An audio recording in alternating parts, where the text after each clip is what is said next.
అసలు వెంటనే మీకు 2 సంబంధాలు తప్పిపోవడం ఏంటి? ఏ సంబంధం లేని నేను మీ ఇంటికి రావడం ఏంటి? దీన్నే అండి విధి అంటారు. మనిద్దరం పెళ్లి చేసుకుని జీవితాంతం ఒకటిగా ఉండాలని మీ నాన్నగారి సంకల్పమే అనుకుంటా.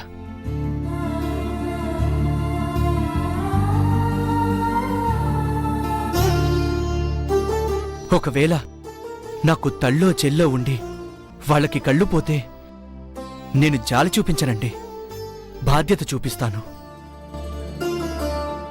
అదే బాధ్యతగా భర్తగా మీ మీద చూపిస్తాను.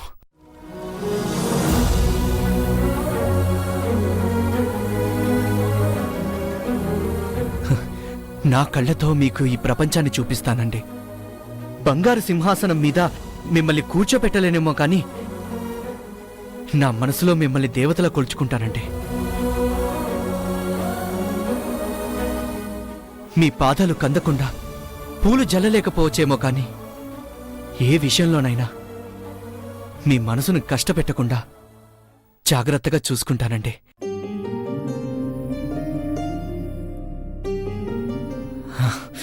నాకు పెళ్లి ఆలోచన కలిగించింది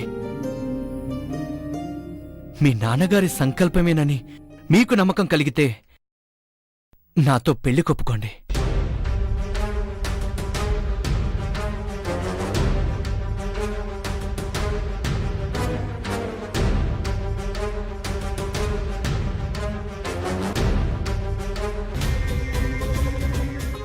ఇష్టమే అని చెప్పడం మీ నోటికి కష్టంగా ఉంటే తలుపు తీయండి. అదే మీ అంగీకారం అనుకుంటాను. ఓహో కార్తీక్, నేనేమో అనుకున్నాను గాని మీనాక్షిని బానే మేనేజ్ చేశావు.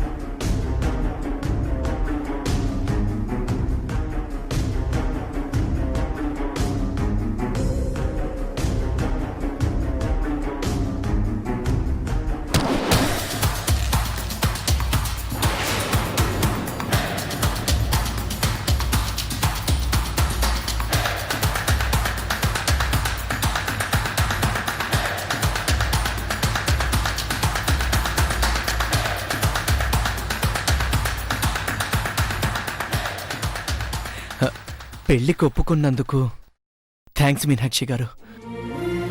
తప్పుగా అనుకోకండి, ఆలోచించుకోవడానికి నాకు కాస్త సమయం కావాలి. ఇదేంటి?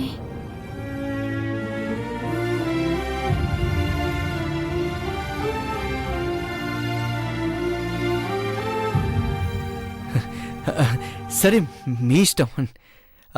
మిమ్మల్ని పెళ్లి కొప్పించమని మీ నాన్నగారికి దండం పెట్టుకుని మీ నిర్ణయం కోసం ఎదురుచూస్తూ ఉంటాను.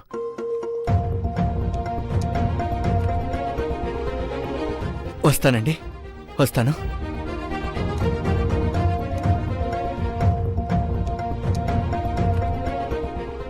సెల్లెమ్మ, చూస్తుంటే అబ్బాయి మంచోళ్ళగా కనిపిస్తుంది. నిన్ను బాగా చూసుకుంటానని నమ్మకం కలుగుతుంది. ఇంతకన్నా మంచి సంబంధం మళ్ళీ దొరకదేమో. ఒకసారి ఆలోచించు. ఇది నా అభిప్రాయం మాత్రమే, నిర్ణయం మాత్రం నీదే.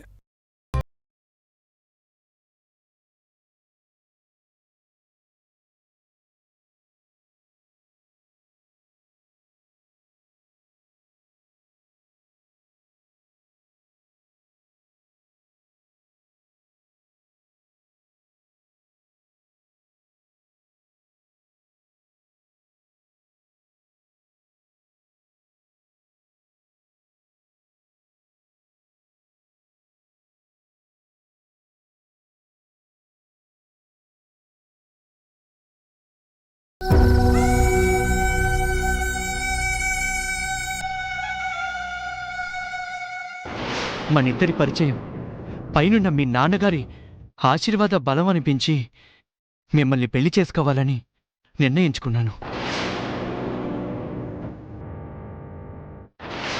నాకు కావాల్సింది ఆస్తులు అంతస్తులు కాదండి. నాకు దూరమైన మమకారాలు, అనుబంధాలు.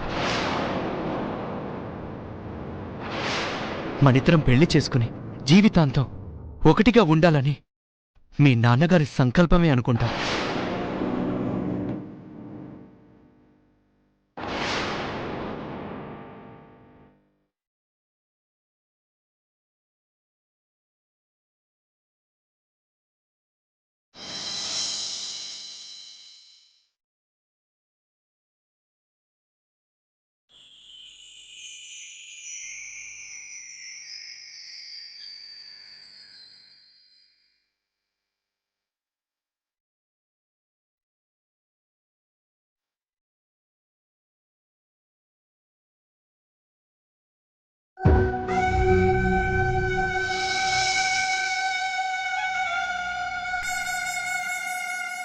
నీతో పాటు నా కళ్ళు మాత్రమే పోయాయి అనుకున్నాను నాన్న.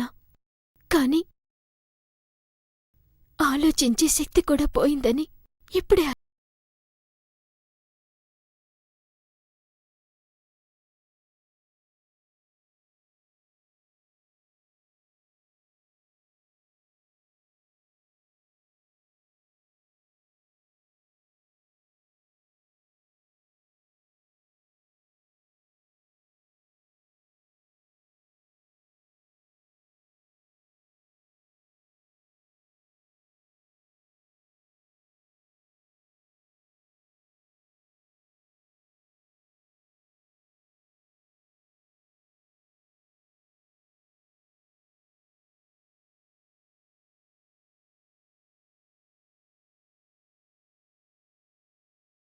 తెలియడం లేదు. మీరు చెప్పండి, కార్తీక్ని పెళ్లి చేసుకోవాలా?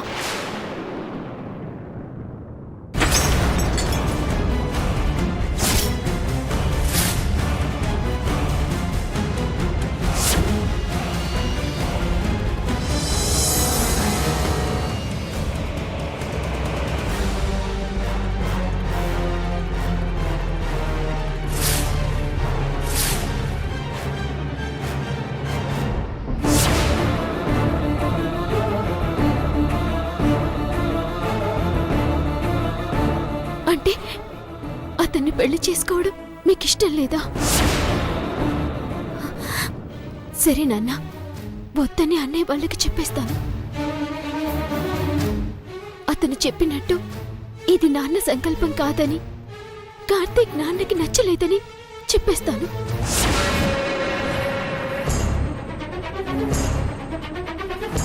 మీనాక్షి,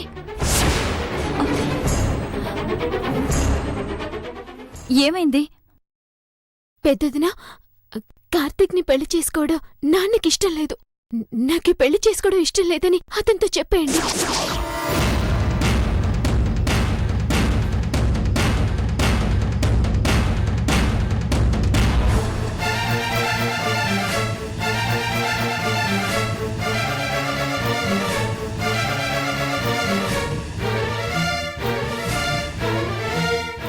మావయ్య గారికి ఈ సంబంధం ఇష్టం లేదని నువ్వెలా అనుకుంటున్నావు మీనాక్షి?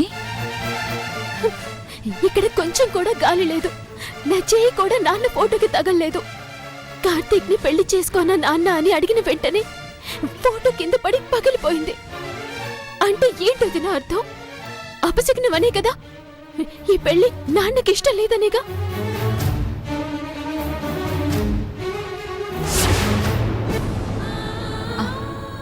నీ ప్రశ్నలోనే సమాధానం ఉంది మీనాక్షి. మావయ్య గారు నీ పెళ్లి విషయంలో చెప్పిన అర్థాన్ని నువ్వు అపార్థం చేసుకున్నావు అంతే. అంటే ఈ గదిలో గాలి లేదు. మావయ్య గారు మన మధ్యలో లేరు. పోనీ వేరే విధంగానైనా ఆయన నిర్ణయాన్ని నీకు చూపించాలంటే నువ్వు చూడలేవు. అందుకే ఈ ఫోటో కింద పడేలా చేసి కార్తీక్ని చేసుకోవడం తనకిష్టమేనని మీ నాన్న చెప్పారు.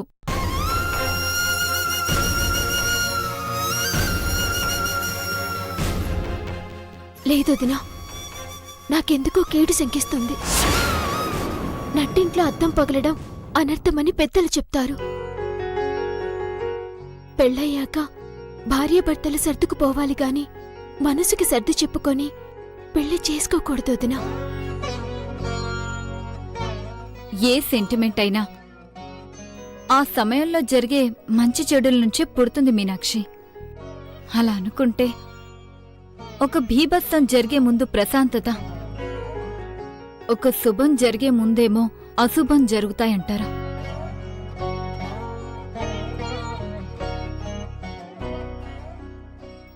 తుఫాన్ వచ్చే ముందు సముద్రం ప్రశాంతంగా ఉంటుంది అంటారు. అలా అని ప్రశాంతంగా ఉన్న ప్రతిసారి తుఫాన్ రాదు.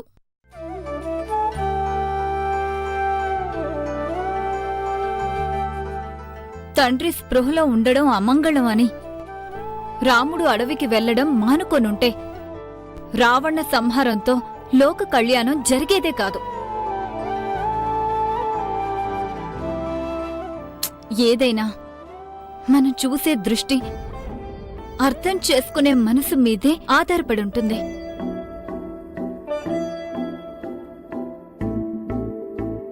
తుఫాన్ వచ్చినా పర్లేదు కాని జీవితాలు నాశనం చేయకూడదు. పెళ్లి కాకపోయినా మంచిదే కాని వచ్చేవాడు రావణాసురుడు కాకూడదు.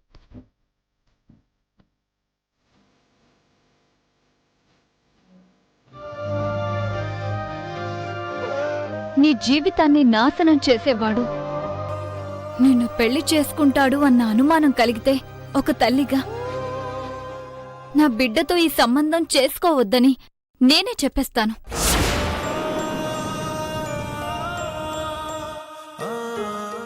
నేను నీకు వరుస కొద్దినైనా ఇంట్లో అడుగుపెట్టి బాధ్యత తీసుకున్న దగ్గర్నుంచి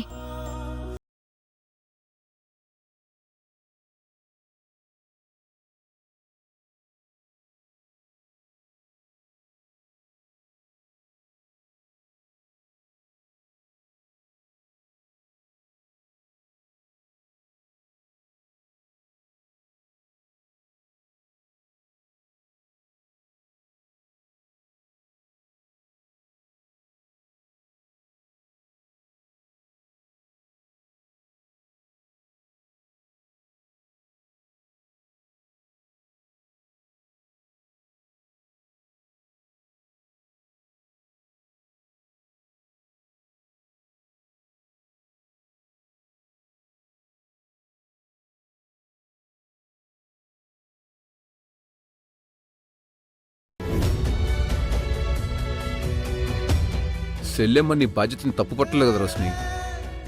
ఈ పెళ్లి ఇష్టం లేదంటుంది. మీనాక్షి నచ్చినట్లుగానే ఉండని. మీరు కూడా అలాగే మాట్లాడతారేంటండి?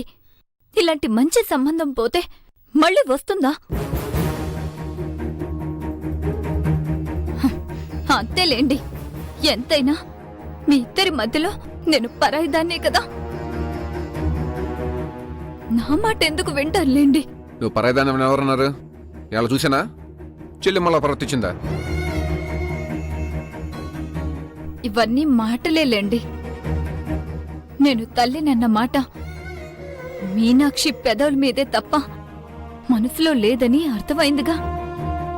బిడ్డ భవిష్యత్ ఆలోచించి మంచి నిర్ణయం తీసుకునే హక్కు నాకు లేనప్పుడు నేనెంత తపన పడితే ఏం లాభం? ఇప్పుడేంటి త్రార్థార్థం చేస్తున్నావు? నువ్వు తల్లిలా ఉంటే మాత్రం పెళ్లి విషయంలో నిర్ణయం తీసుకునే అవసరం మా చెల్లెమ్మకి లేదా? నువ్వు చెప్పినట్టు వినాలా? వద్దండి. నేనే అనవసరంగా మీరంతా నా వాళ్లే అని పెత్తనం మీదేసుకుని మీనాక్షి భవిష్యత్తు గురించి ఆలోచించాను. నాదే బుద్ధి తక్కువ. ఎందుకొదినా అంతంత పెద్ద మాటలు? నా బాగు కోసం నువ్వు పెళ్లి చేసుకోమంటున్నావు. నా భయం నన్ను వద్దని ఆపుతుంది. అంత మాత్రానికి నువ్వు తల్లిలా చూసుకుంటున్న బాధ్యత మీద మర్చిపడిపోతుందా? మా వదినని బాధ పెట్టాలని నాకు మాత్రం ఉంటుందా? కార్తీక్ని పెళ్లి చేసుకోవాలి అంతే కదా? సరే వదినా, పెళ్లి ఒప్పుకుంటున్నాను.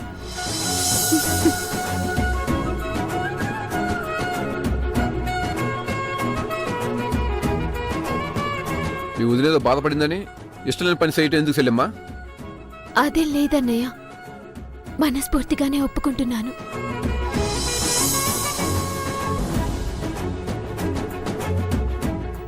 అయితే రేపే ముహూర్తాలు చూసుకొని వెంటనే పెళ్లి చేసేద్దాం. ఏమంటారండి?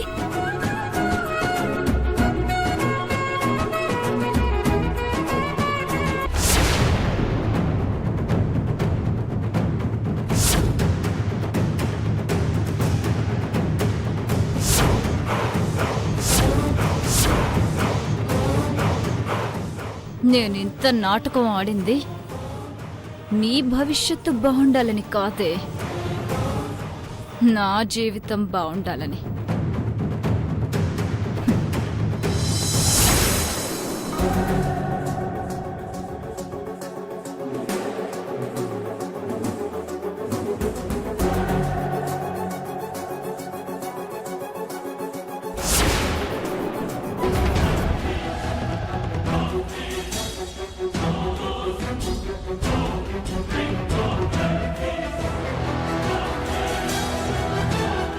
ఎంతసేపు అని వెయిట్ చేయాలి?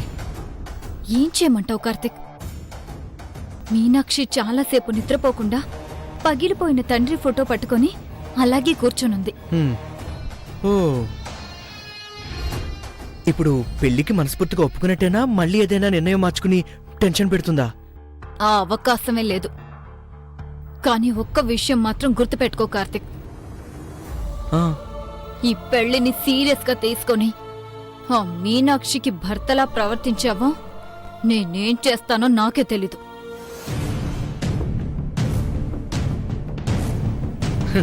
అసలు దీన్ని పెళ్ళని ఎవరన్నారు? గేదెని కంట్రోల్ చేయడానికి దాని మెళ్ళో పలుపుతాడు కట్టినట్టే. ఇప్పుడు నా గురించి నిజం తెలిసిందనుకో, పోలీసులకి చెప్పకుండా పసుపు తాడుతో కట్టిపడేస్తున్నా, అంతే. నువ్వు కంట్రోల్ తప్పి కోతి బుద్ధి చూపిస్తే నేను గతి తప్పి నీ మెడకి ఉరితాడు బిగిస్తా.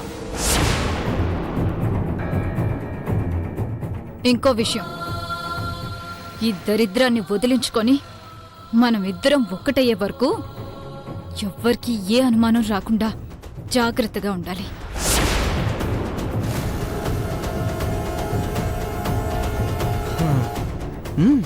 ఓకే.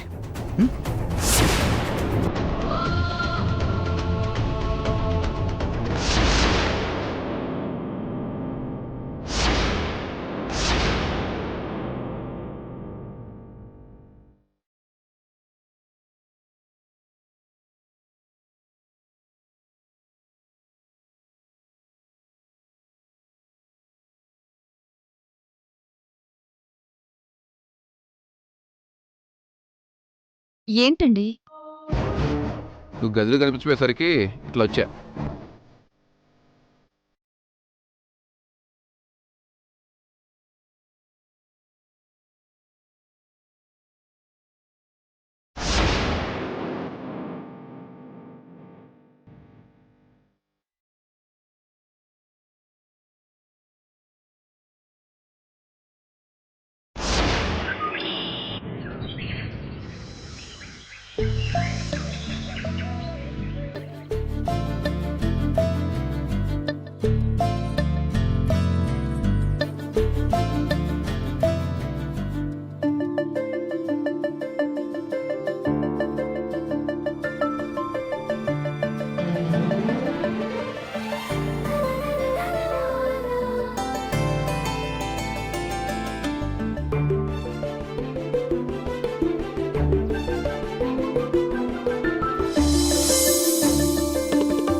చెల్లెమ్మా అన్నయ్య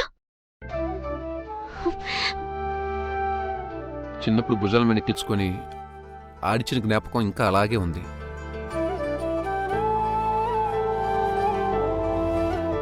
నీకు పెళ్ళైపోతుందా అంటే నిజమేనా అనిపిస్తుంది చెల్లెమ్మా.